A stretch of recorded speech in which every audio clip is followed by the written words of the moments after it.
Friends, welcome to my channel Ganga Alamanda. ఈరోజు recipe చామగడ్డ fry అండి. ఒకసారి ట్రై చేసి చూడండి, చాలా టేస్ట్ ఉంటుంది. ఆలు కన్నా డబుల్ టేస్ట్లో ఉంటుంది. ఇప్పుడు తయారయ్యే విధానం చూద్దాం. స్టవ్ మీద ప్యాన్ పెట్టి ఆయిల్ వేసుకుందామండి. వేడెక్కిందండి. ఆవాలు, జీలకర్ర, ఒక ఉల్లిగడ్డ కోసానండి, కోసి పెట్టుకున్నాను.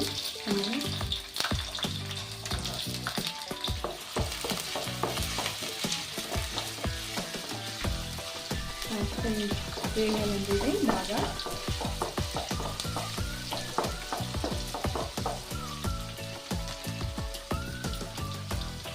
స్పూన్ అల్లం వెల్లుల్లి పేస్ట్ అండి.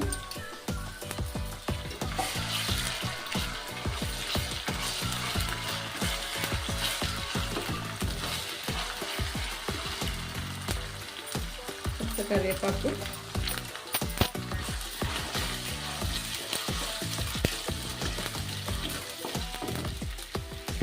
పచ్చివాసన అంతా పోవాలండి. అల్లం వెల్లుల్లి పేస్ట్ ఇది.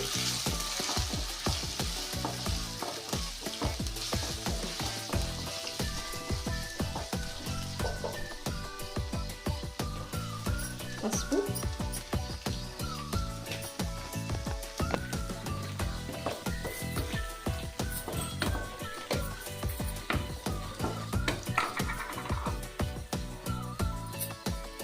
సాల్ట్, ఉప్పు అండి.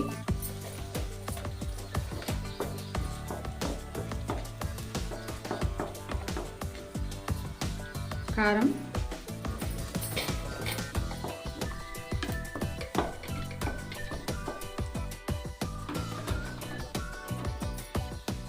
ఇవి చామగడ్డలండి. ఉడకబెట్టుకొని 3 విజిల్స్ కుక్కర్లో వేసుకున్నాను. 3 విజిల్స్ అయిన తర్వాత దాని తోలు తీసేసుకొని ఇలా కట్ చేసుకున్నాను. వీటిని ఆలులాగా సేమ్ దీంట్లో వేసుకున్నాను.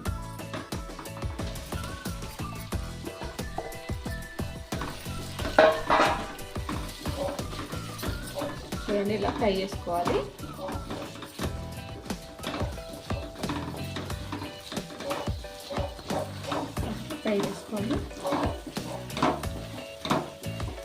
ఇలా ఫ్రై చేసుకోవాలండి. చాలా టేస్ట్ ఉంటుందండి. ఒకసారి ట్రై చేయండి. అన్నంకి, సాంబార్, పప్పుచారు, అంచుకి చాలా బాగుంటుంది. చపాతీ, పూరి అవిట్లో కూడా చాలా బాగుంటుంది. ఇది ఆలు కన్నా డబల్ టేస్టే ఉంటుందండి. బంక ఉంటుంది అంటారు కానీ ఏమంత అది అనిపించదు. ఫ్రై చేస్తే పోతుంది, అంతా బాగుంటుంది.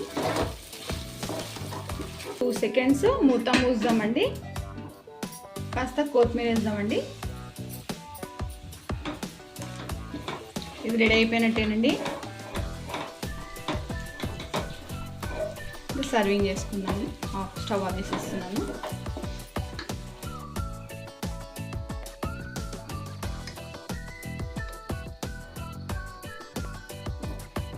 మంచి వాసన వస్తుందండి. ఇది ఆరోగ్యానికి కూడా చాలా మంచిదండి. ఒకవేళ కిడ్నీలో స్టోన్స్ ఉన్నా, కడుపులో స్టోన్స్ ఉన్నా ఇవి తింటే కరిగిపోతాయి అని అన్నమాట విన్నానండి నేను. సో ట్రై చేసి చూడండి, చాలా బాగుంటుంది. ఇంతేనండి చామగడ్డ ఫ్రై. ఒకసారి ట్రై చేయండి. ఈ వీడియో మీకు నచ్చినట్టయితే లైక్ చేయండి, షేర్ చేయండి, సబ్స్క్రైబ్ చేయండి.